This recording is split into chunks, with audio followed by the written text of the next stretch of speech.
pour a concrete footing. Today we're gonna have some fun and we're gonna be using some different tools. Tool number one is the trusty old sledgehammer. We are also going to be doing plenty of digging with shovels in this nice hard clay.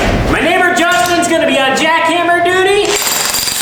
And then for our heavy duty, loud, messy cutting, we got the demo saw. And all this is being done because we are building a brand new foundation for the center of the house to sit on because the old one could not be trusted anymore. So here's to a brand new center foundation. So here's what our scope of work is gonna look like today. We are down inside of the basement. We have a giant mess going on right now, but we need to get the rest of this concrete, these blocks, the old bits of foundation, we need to cut them up with a demo saw, take the jackhammer, break them apart, and then we are gonna hop in here with the shovels and we are gonna dig everything down to a 1 foot depth, 2 inches wide, from that wall all the way through the big trench to the other side. So we have quite a bit of cutting, quite a bit of jackhammering, and quite a bit of digging to go. Once we get all that done, then we will get everything prepared nicely with rebar, and then we will be fully ready to fill this with concrete. So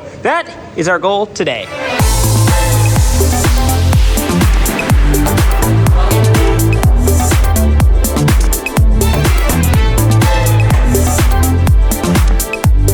So Justin has the saw fueled up. What we're gonna do is this footer.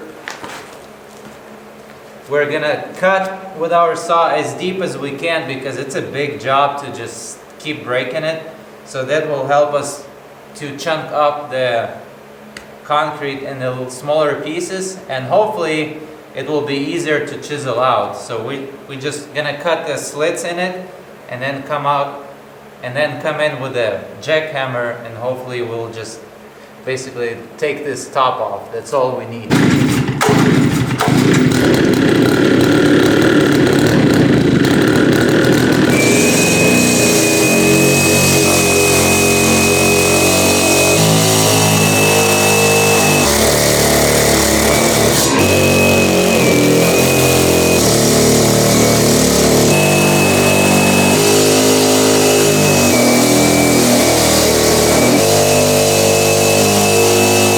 While Justin and Roman are inside there getting smoked out by the demo saw, I'm gonna hop in the truck and see if I can figure out some of our concrete needs. We still have a full day's worth of work before we are ready to pour concrete, but I do need to call the concrete plant a day ahead of time so that way they can get us on the list, so that way we can make sure that we get concrete when we are ready for it. So I've been looking at a couple different options. I called the concrete plant this morning and these were their prices. For 3,500 PSI concrete is 176 bucks a yard, 4,000 was 180, and 5,000 PSI was 190, 149. Now, 5,000 definitely probably overkill for what we need. However, I want to see if the individual bags from the store that we mix here would be cheaper than the concrete truck. And the store does not have 4,000 pound mix. They only have 5,000 pound mix. So in order for us to compare apples to apples, we are going to be comparing 5,000 pound mixes. So right here at Menards, it looks like after rebate, we're looking at $4.98 for a 60 pound bag of 5,000 PSI concrete. Looking at our concrete calculator, we have all our dimensions in. Down here, it says we are going to use 2.2 yards or 133 60 pound bags. Okay, 133 bags times $4.98. We are looking at $662.34 for just the bags of concrete. That does not include the 35-mile round trip to the store, hauling the trailer out there, actually loading up 133 bags onto the trailer, bringing them back here, carrying them all down the stairs, plus taking like 6 hours to mix all of those together. Yeah, that's really expensive. We're probably looking at like $1,000 by the time we figure all that in. Where if we take the 5,000 from the concrete truck at $191 a yard times 2.2 yards, we're looking at $425. Now, the concrete place does have a $100 minimum load charge if it's less than 5 yards, which we would be less than 5 at 2.2. So we'll throw another $100 on there. So $525 instead of $1,000. We are going with concrete truck. And actually, the 4,000 PSI concrete is $10 a yard cheaper than the 5,000 from the concrete truck, but we're doing 2 yards of it. It's $10 difference. That's an extra 20 bucks. This footing is going to be sitting under the house for the rest of my life. I'm spending the extra $20 and just going overkill. But all that information's useless if we don't have everything ready. So let's get back to work and see what we can get done down here.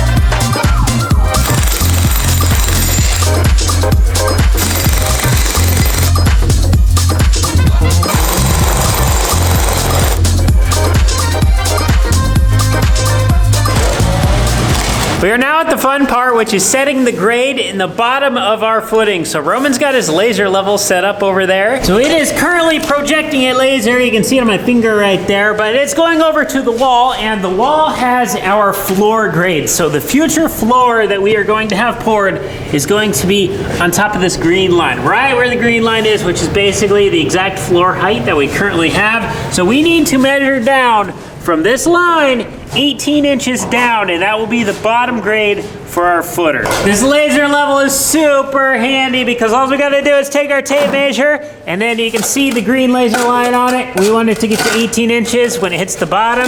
We're hitting the bottom right there. We're at just over 18, so this is the grade that we're looking for. And then the width of our footer is gonna be 24 inches, so we are right at about 24 right there. Yeah, I calibrated my shovel this morning, so it would be super accurate. Justin and I are digging around this big foundation block. We have no idea what it was used for. It goes deep, deep, deep.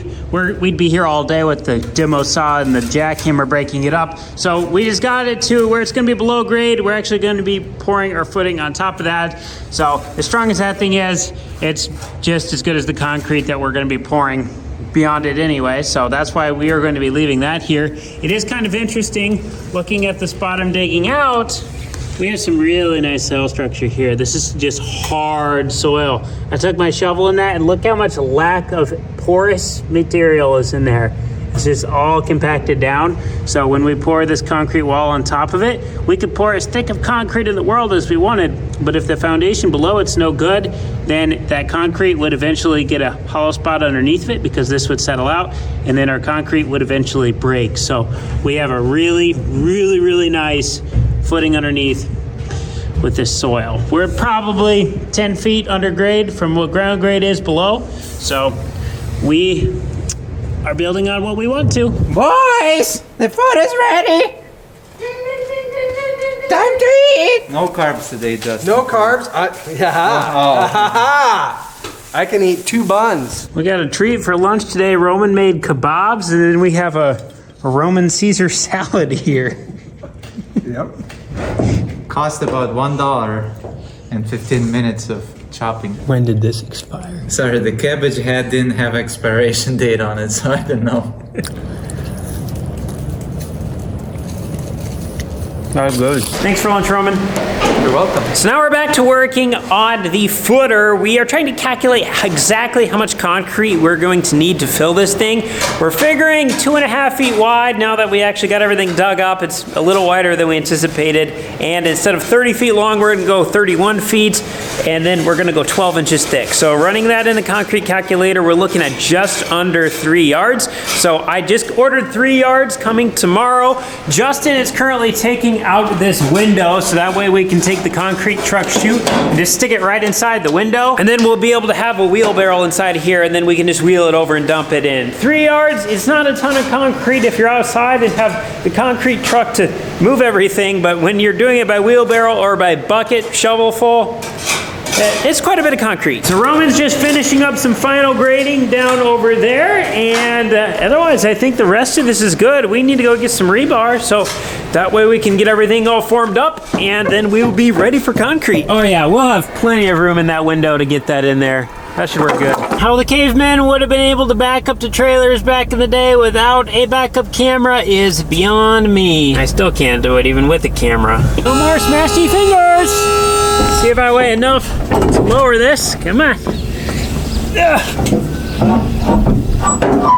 We're gonna make 2 stops and they're all on the way to each other. The first one is we are going to get some rebar. I have a friend who built some grain bins and I guess they have some extra rebar laying over. So we are gonna grab a few pieces from him and then we are gonna leave our trailer there. Then we are going to go into Menards and we need to go pick up some rebar tying tools and just a couple other little odds and ends. And then on the way back, we'll pick up our trailer and we'll have everything we need and we will get that installed in the basement. Checking the trench here. We want to make sure it's all the same width all the way throughout. And we have that spot there that we're going to chisel out.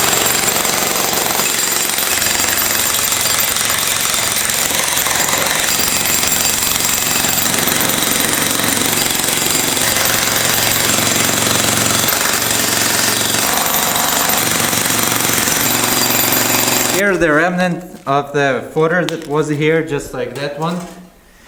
And you can see that there's a variety of materials, whatever they could find, that was mixed with their concrete. And one of them is this white rock. And I just wonder what kind of rock it is. It's extremely hard, almost like granite. So this is stop number 1. Yes, they have a gargantuan shop. Look at that thing. Whew. 100 by 200. Looks like we got quite a few 1/2-inch sticks and then some 5/8. Oh, perfect. Exactly what we need. Did you bring your temper? No, I just brought the tamper. Oh, just the temper? Just the tamper. Okay, he left the tantrum at home today.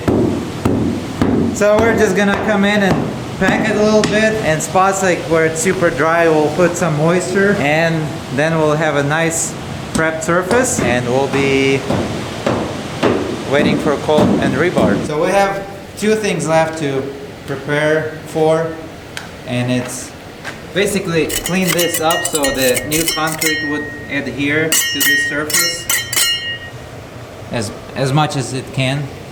And also we need some conduit passages for the utilities that we'll have, such as drains and in-floor heat. We're not quite sure what it's gonna be and what layout, so we're just gonna do extra conduits, and it's gonna be 6-inch PVC pipe, 2 here and probably 3 over there. So I'll keep cleaning this up and then we can figure out the piping. Since we're leaving this humongous slab here, it's just not worth it breaking our backs over it and burn time and tools on it. It's still a nice solid concrete, so we're just gonna pour over it. Unfortunately, it will make a break in our rebar, but it should be okay. So I'm just gonna clean it up as much as I can, so we have a good adhesion with the new concrete. About 20 minutes later, I think we got everything we need. We had to do a little bit of sorting. There's some of the ones we needed on the bottom of the pile, but that should do us.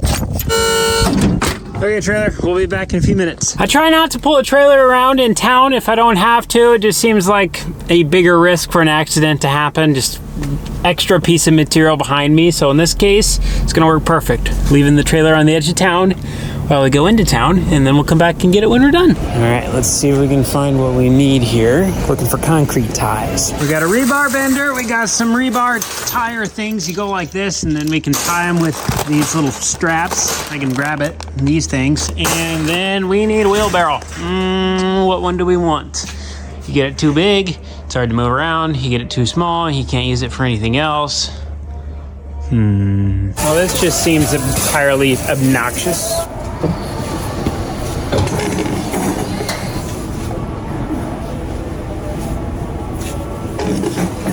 While Cole's still shopping in the store, there is a couple more things I'll do. Actually, one more thing, and it's drilling holes in these old footers. That way, all our rebar is tied together, including this. There is no breaks in the structure. So that way we can drive the pieces of rebar into here and tie them together with the one that's gonna go that way and that way. And that should all be one tied together piece. $320 later, we got everything we need. We're still under what we would be if we had to do all the individual bags. And that's not also including the half a day's worth of work it would have taken for us to mix those together. So we're still money ahead. I had to buy a wheelbarrow, and that was like 140 bucks. So that was kind of a little bit of a gouge there, but we're gonna use the wheelbarrow a lot, so important to have. All right, now let's pick up our trailer and head back home.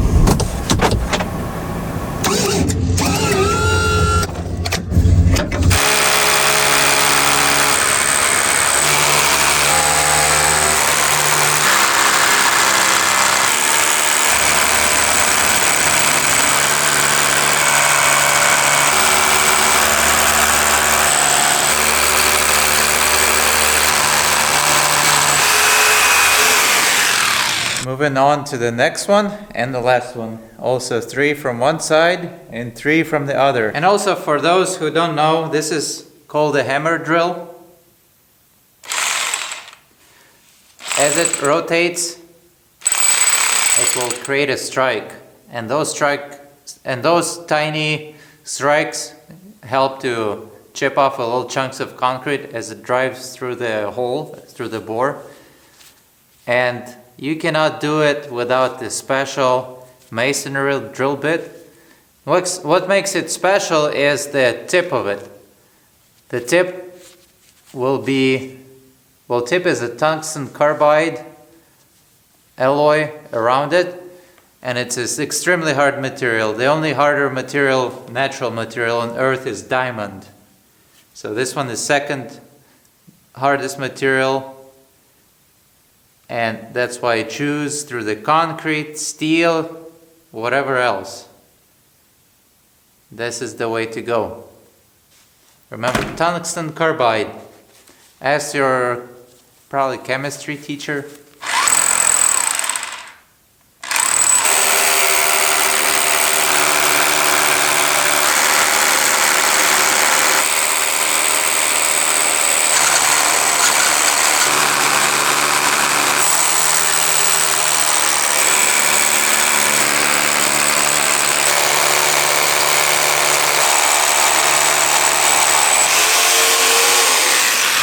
Cole should be here shortly with the rebar, and then we can be placing it into place. Then we can be putting it into place. Yeah, we didn't lose any, that's good. Oh, you made it back from the store. You always think you're gonna get there and back in like 45 minutes, and then 4 hours later, you're coming back. 12 hours later. Holy cow, I guess you got a lot of boards done. Well, most of them were clean, which is a good sign. Chickens need place to stay. Work slower, not faster, Roman.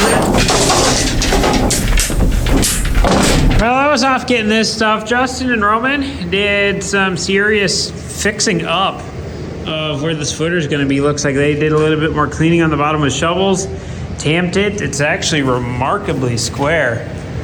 Holy cow. Hey, Roman. Okay. Thank you. You're welcome. Dude, you guys got a lot of stuff done. If this project was just me, I would still be like demoing the attic right now. Well, it's okay. But it would have been perfect the way you want it. Hey, what's that supposed to mean? Nothing. Now we wait. Concrete in the morning. Hold on just a minute. We still got to get all the rebar and stuff laid down in the actual footer and get everything all tied up and get the mats laid out how we want to do it. But Justin went home. I guess the dog got snipped, so he had to go pick him up from the vet. Roman just took off. So we're gonna get this laid in there and all set up and tied up in the morning, and then we're also going to take the 6-inch PVC pipe that I bought, and we're gonna have to get that laid in the footer because we are gonna be running water lines and drain lines through it. So that way we can pass through the footer, so that way we're not accidentally sectioning off the back half of the basement. But I'll talk about that more when I get down in there. Buenos dias, it's concrete day. Buenos dias. Good morning. Dobre rana, Roman. Put it on the pole. Oh yeah, this house is not going anywhere. It's not going anywhere. Sorry, house, you'll have to stay here for another 100 years. So this morning what we got to do to get everything prepared is we got to get some rebar laid in just like this. So this is going to be our bottom layer, and we're actually going to have a second layer right above it. So we got to get some stakes drilled into the ground, and then we'll get a rebar ties. We'll get everything tied together. We will make a nice rebar foundation down here, and then we're also going to be doing the exact same thing over here. Justin's getting some measurements right now, so that way we can get the amounts figured out that we need here and that we need over there. So Justin and Roman are going to be working on that, and while we're doing that, we're also trying to figure out this PVC pipe situation.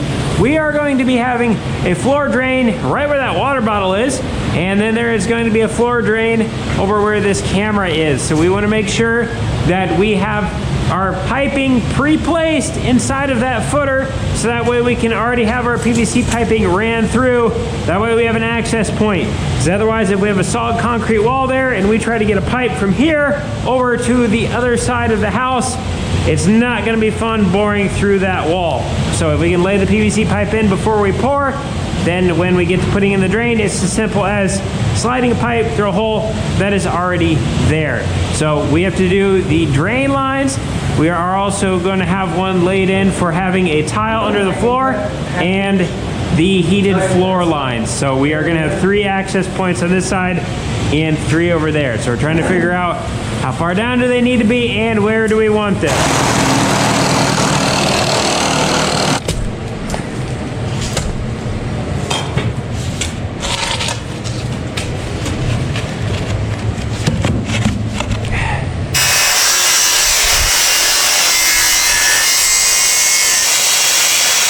This line that I'm currently putting in is for the heated flooring lines to run through. I'm going to tape the ends so that way concrete does not get inside this pipe, because we need this thing to be clear and open fully to the other side. Doesn't need to be a lot over the end, we just literally just need a covering. So tape is going to do the trick, because once the concrete's dry, it will not flow in there. All right, that's all that needs to be.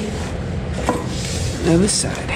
Okay, we got 1 down and 5 more to go. The nice thing about this being clay down here, when we're trying to backfill these holes, we just simply pack them full of clay, and then we don't have to form up any piece of wood like what Roman's doing there. He's just got a little too big of a hole, and he's trying to get that pipe level, so, or a slight downgrade. He's got a different circumstance, but in my case, I can just push and pack. It's pretty remarkable when you look at a construction project like this and you see everything just before it's all ready to be poured, and you just think, oh, it's just setting some PVC pipe in there. Oh, it's just setting some rebar in there. Well, there's a lot more thought that goes in behind it than a guy realizes. For example, just for Roman to know where to lay down that one piece of 6-inch PVC piping, we have like 5 steps that we have to figure out ahead of time. First thing that we have to do is figure out where are we going to put the drain in the room. We determined we're going to put it right where this water bottle is. It's dead center in the middle of the room. Now that we know where the drain's going to go, we need to figure out what kind of drain we're going to get, because the part where it discharges the actual water out, that height, how far it sits down below the surface of the concrete, that matters. So this is the drain that we're going to be using. Now that we know the location, we know the type, and we know the depth of discharge, we need to calculate what type of slope are we going to have going from the exterior wall down to the drain. So that way we have some slope in the floor. That way water actually flows to the drain. So we determined we were going to go from the outside wall to the drain with 1.5 inches of drop. So we have to lower our discharge height by 1.5 inches compared to what we have grade set at, which is currently right where that laser point is. We now have everything solved on this end of the drain. We know exactly where the discharge pipe is going to be as far as its height below the top grade of concrete. So now we need to calculate the slope of the pipe actually going out that's going to be draining away. Because once we get water into the pipe, we want it to move. We don't want a flat pipe, or worse yet, a pipe pointing upward, because then water will never leave it. So we're looking for a 1 to 2% slope out of the pipe. And so then that brings us down like 2 more inches over here. And so now that calculates us up to where center hole should be on the 6-inch piece of PVC pipe. When it comes to these drain pipe locations, little rule of thumb, we would rather be a little too deep than a little not deep enough, because we can always make a pipe steeper. If a pipe's really steep and water's running through it, the water just flows faster. As long as we're not dealing with the toilet or something where the water will literally just leave the toilet paper and everything else behind to stick up there and plug up your pipe. Yes, you can have a toilet pipe too steep. Well, straight down you'd probably be fine, but if you're like this, I digress. We would rather be a little bit deeper with this, because if it's just water flowing out of the pipe, we can always make our pipe a little bit steeper to get the water out. But if we're too flat, then the water doesn't move at all. So just err on the side of a little deeper.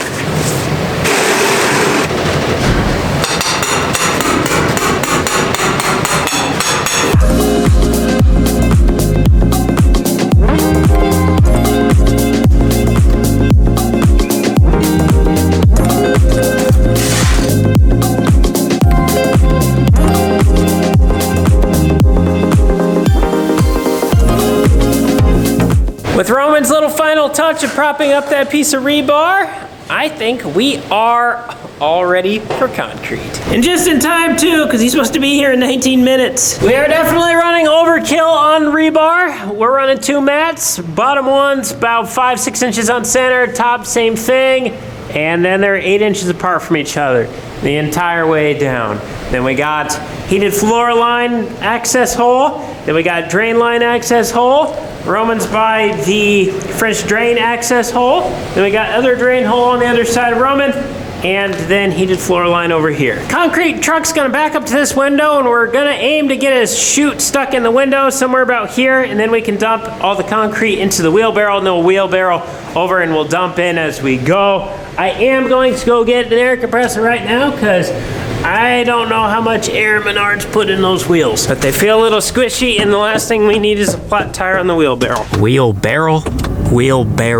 Wheelbarrow? How do you say it? Looks like while we are working in the basement, Cooper and Zach are getting the planters ready. Air compressor. Concrete's here. So we're simply just gonna have him back up, and he's gonna put his little chute on the end, and then we're just gonna stick that right in through the window.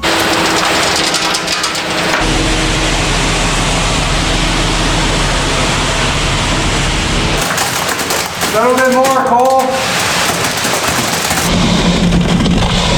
You can take a little bit more yet.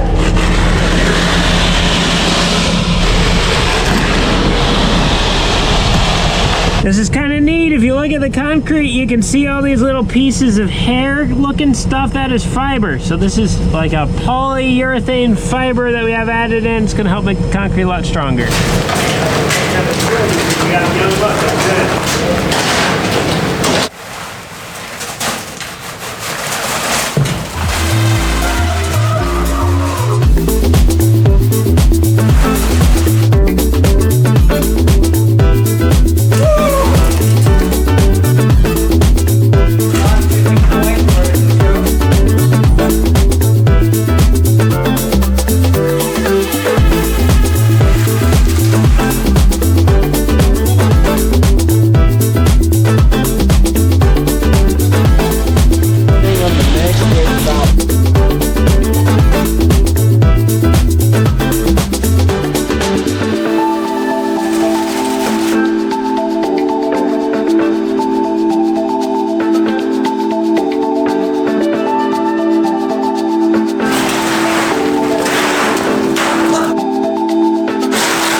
He's gonna clean out the inside of his truck. He gave me an invoice, so I'm gonna pay him right here and there.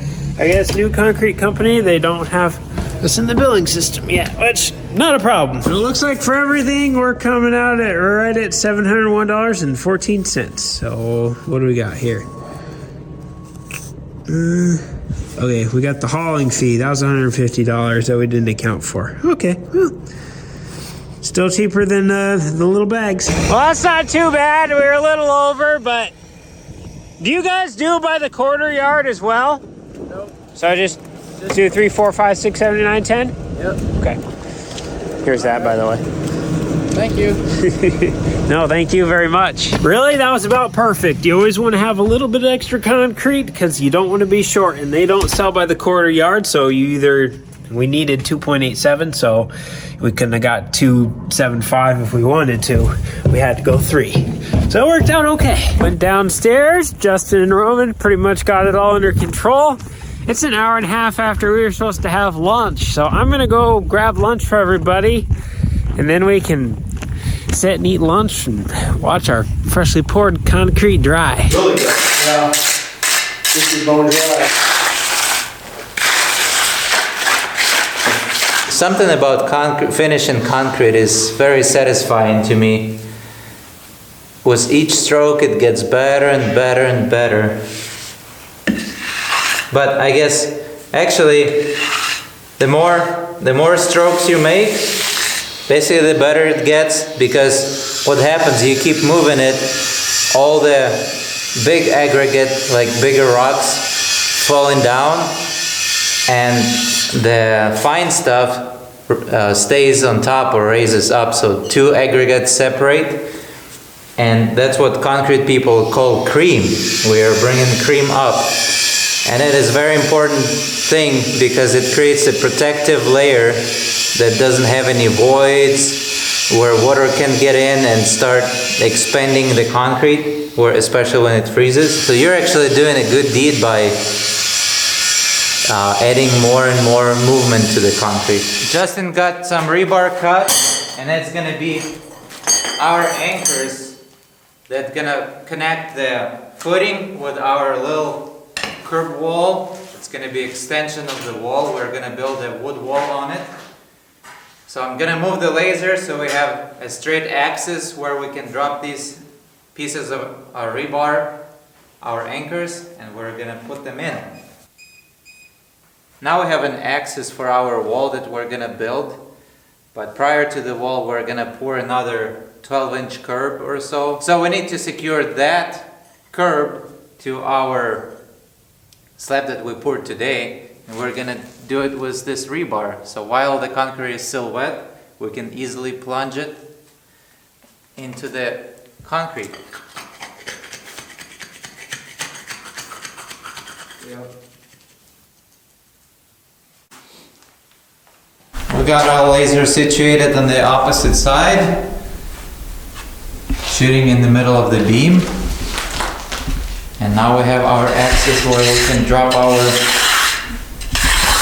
rebar that will serve as an anchor. Here's a good example of vibrating the concrete. See how stiff it is, but as you give it a good vibration, even with a more see, you're vibrating and you're separating the aggregate, and it feels all the way around. That's why I was explaining the vibration is so important to it. See, from the dry state that doesn't grab the rebar at all, you vibrate it, work all those particles around it, and voila! It's gonna be there for ages. It's like Newtonic liquid. If you hit it hard, it's extremely hard, but if you're vibrating it or go slow and get it soft. Yeah, these little ribs on the rebar, that's what will grab. That's why I want to vibrate it. So the concrete is all over these ribs. That's what actually holds the rebar in there.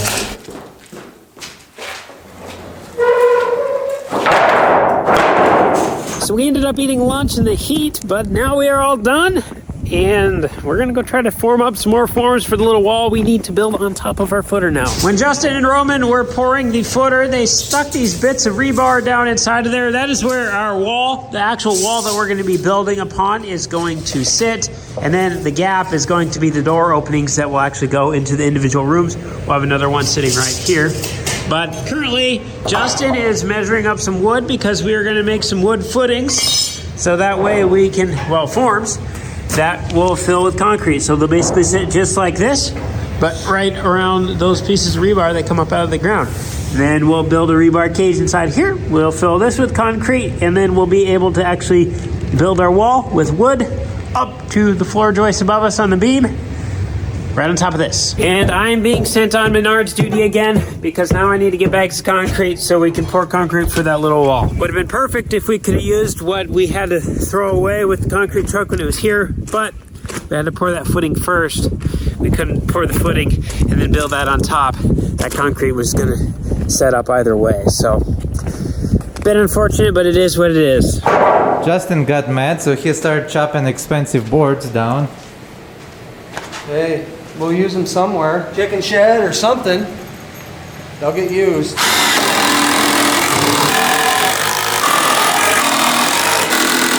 Okay, we need to go get them LVLs. Get what? The micro lamps. Oh. What if that one is not actually a micro lamp? What? What are you gonna call it? I was just curious. What are you gonna call it if it's not micro lamp? Beam. A bridge. A bridge. We were thinking we're just gonna run one solid piece of wood that will be our form for our little curb wall. But it doesn't look like it's gonna be the case, so we'll do some thinking. What are we going to do? How we're gonna pass the two boards running through there. Wait a moment. This is something pretty decent to go by. So we decided while concrete is drying, we'll pre-cut and pre-set, basically make a pre-setup for our forms for probably tomorrow because we need to wait for the concrete to set up. So we're working on measuring everything, laying everything out and coming up with a plan of attack for tomorrow. So the first thing we'll do in the morning, just jump on it and kill it. Also, this post is in the way, so we need something that would support it while we're going underneath of it so we can trim it off. So Justin and I are gonna go to the shop, bring two LVLs that we're gonna put side by side so we can trim it off. And this post is gonna be resting on two LVLs from each side. Okay, time to save big money at Menards. Kind of dark back here, but I think this is where we need to go. We got to do a pickup for 25 bags of concrete. Look at all that lumber, holy cow. So I think the pickup spots are on the back here. I've only been here a couple times, but I don't think it's changed too much since I've last been here. Okay, here we go. Concrete, concrete, concrete. I believe it's over there. And I'm still on this pallet. Need 25 of those. Oh no. Nice young man on a forklift helped me, so it only took like 5 minutes. We need something like this on the farm. This is awesome. You just go right inside the building if you want to, but then you're right out here. There we go. Looks good. Yes, sir. Okay, got everything we need. Okie dokie, we got everything we need now, and we have a nice poured concrete footer. Everything is drying. We will be able to, well, we could probably walk on it now, but we will for sure be able to walk on it tomorrow. We're getting the forms all set up. Once we get the forms up, we'll get everything poured with the bags we just got. We are now one step closer to getting the house done, but I am really tired, so I'm gonna head home. This is all we got for today. Thanks for watching. We'll see you in the next one.